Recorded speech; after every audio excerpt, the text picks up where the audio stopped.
So, you know that awkward event, that awkward networking opportunity, the, hey, why don't you come to my work party? Ooh. Well. Ooh, hurts. He doesn't do any. Richard is a master networker. I wouldn't say I'm a master networker. I am personally terrible. But I'm good at working a room and leaving. I just leave. At this rate in my life, I just This story's leave. perfect for you then. No, I just walk out. But let me read you the story. If you're starting to become a networker, this story is a great story. In a great way from our friends at Lifehacker. So you go to an event where you don't know anyone, but sometimes you have to look like, you have to be there, you have to network, it's a work function, you gotta be seen. Gotta schmooze. Hey, how you doing? Hi, nice to meet you. How you doing? Love your shoes. Yep. Here's the solution. Set a 20-minute timer on your phone when you arrive. Knowing there's a clock running will make you more comfortable and give you an out if you're still uncomfortable when your phone vibrates in your pocket. This isn't a way to get out of an event, but it's a chance for you to, by 20 minutes. Ease the anxiety. Right? You'll be able to have, if you want to stay a bit longer, you can. If you're over your initial your awkwardness will go away. And, you could also use that 20 minutes when it's over to go grab a drink, to look around, talk to a few other people, to see who's interesting. Or you could just say, oh, somebody's calling me. Got to take this call. It's a client. Bye. But yeah, this is actually a good one. I will actually, honestly and truthfully, sometimes the life hackers, I don't really use them. I just tell y'all to use them. Honestly. Wow. That's a life hack right there. Well, no, because some of the stuff is I don't need to do that. But anyway. This one. It's a good one. And I think you should use it. He doesn't do networking, so we're going to take you to events and have you set your timer. I'm not interested. But I mean, so here's the thing with the timer for me. I think it's a good idea, but for someone, if I don't want to be there, there's no timer that's going to make me not. No, but you could just fake the funk for 20 minutes. And then you can't leave? Fake the funk. I mean, this is saying you set it for 20 minutes, and then after 20 minutes, you should be okay. No, but it gives you a second to be okay, well, but I only got 20. The whole ideal behind it's like a mind trick to be oh, I only am here for 20 minutes. Yeah. 20 minutes. And you're talking oh, yeah, blah, blah, blah. Only got 2 minutes. Oh. And then after 20 minutes, oh. I mean, I think there's something to be said for being, when you're at a networking event, being there for the right amount of time, right? Don't stay to the end. Exactly.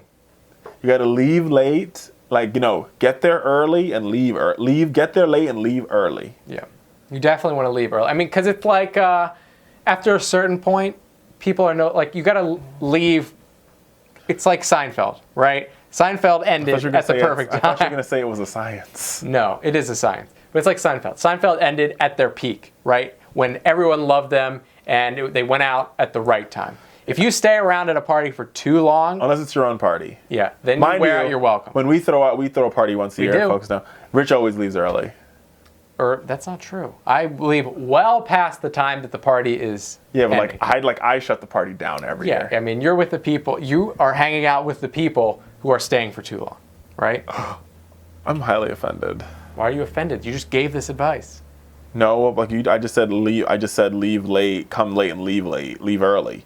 And now you're saying that I leave late. It's my party. I could cry if I want to. No, that's not what I'm saying. I'm saying you are hanging out with the peeps that maybe should have overstayed their welcome. It's not overstaying your welcome. It's leaving with everyone having a good taste in your mouth. You're not. I refuse to hear this. It's your advice. It is my advice, but Rich doesn't stay apart. Let's just pretend that it's not your party. In my lifetime of knowing this man, he's only been to one networking event with me. That's not even true. Name them. I'm not naming them on air, but we can talk about this after. One. We went to one in DuPont Circle.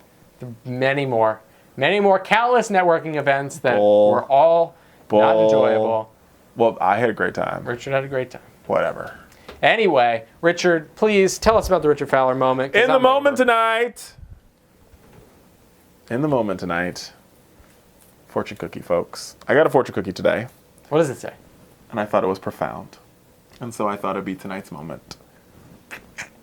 There you go. Can you see it? Can you guys read it? No. Probably not. A handful of patience is worth more than a bushel of brains. True. And I thought about it at first, and I'm like, oh, that's good. And I think and there's a lot of stuff. I mean, I think there's always stuff happening in our daily lives. There's lots of going into my daily life these days. And I think it's so true, because I think sometimes you think, oh, I'm going to outsmart, I'm going to outwit. But the most important thing is outlasting. the people that are around you, right? Because you can outsmart them and be gone right away. You can outwit them and still be gone right away. But if you outlast them, you won't be gone right away. You have a shot, right? And sometimes in life, well, my mom tells me this all the time, and I think I never understood what it meant until I really got it. Sometimes in life, you're set up to go to the waiting room. And if anybody's ever been to a really big hospital or a really big doctor's office, from time to time you go to different waiting rooms. You come in, you sign in, you go to one waiting room, and then, the doctor gives you, you go to, you take one test to go to another waiting room. But in these waiting rooms is where things are really happening for you, right? Because before you can see the doctor, the test is to be performed and the results have to come in. And then, so that's when it's really happening. So sometimes being in the waiting room is like the worst time ever. But honestly, it's the best time ever because you don't want to go too early and the results aren't ready for you. So all I can say sometimes in life is, I know, it sucks. You're like, I want this to happen right now. I want this to happen today. Why won't this happen for me? When is it going to happen?